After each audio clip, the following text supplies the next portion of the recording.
Chapter 9. In the afternoon, Timothy said we'd make a rope. On the north end of the island, tough vines, almost as large as a pencil, were laced over the sand. It took us several hours to tear out a big pile of them. Then Timothy began weaving a rope that would stretch all the way down the hill to the beach and fire pile. The rope was for me. If he happened to be out on the reef and I heard a plane, I could make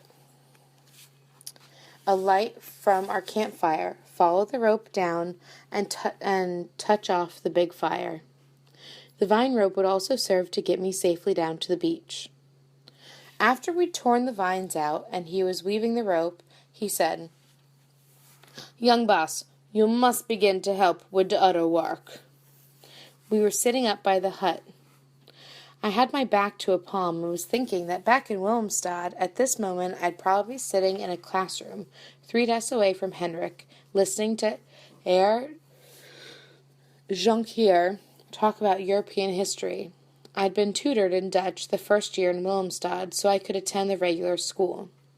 Now I could speak it and understand it.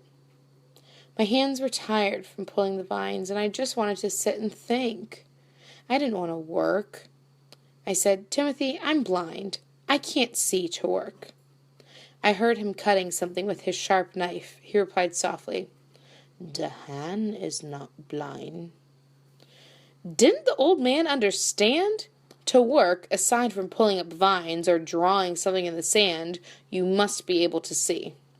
Stubbornly, he said, "Young boss, we need sleeping mats. You can make the mats."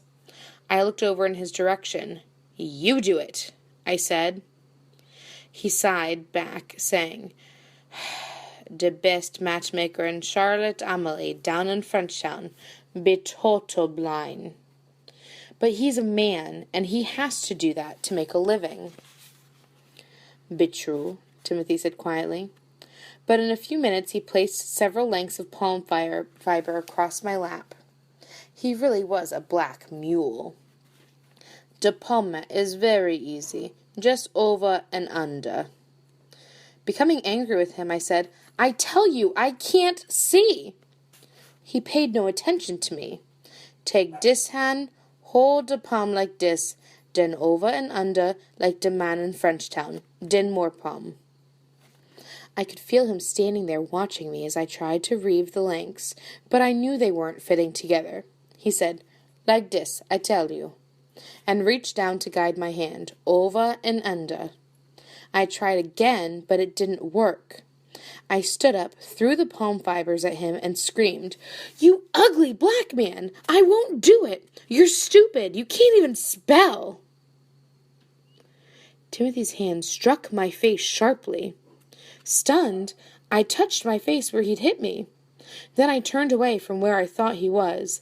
My cheeks stung, but I wouldn't let him see me with tears in my eyes. I heard him saying very gently, "Be getting back to work my own self." I sat down again.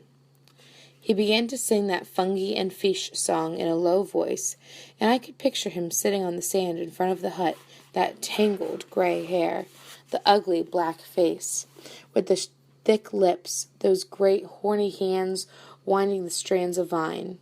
The rope, I thought. It wasn't for him. It was for me. After a while, I said, "Timothy?" He did not answer, but walked over to me, pressing more palm fronds into my hands.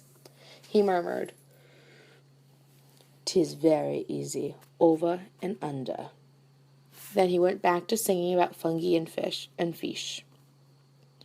Something happened to me that day on the quay.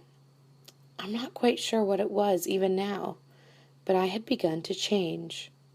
I said to Timothy, "I want to be your friend."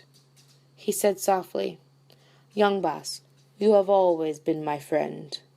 I said, "Can you call me Philip instead of young boss?" "Philippe," he said warmly.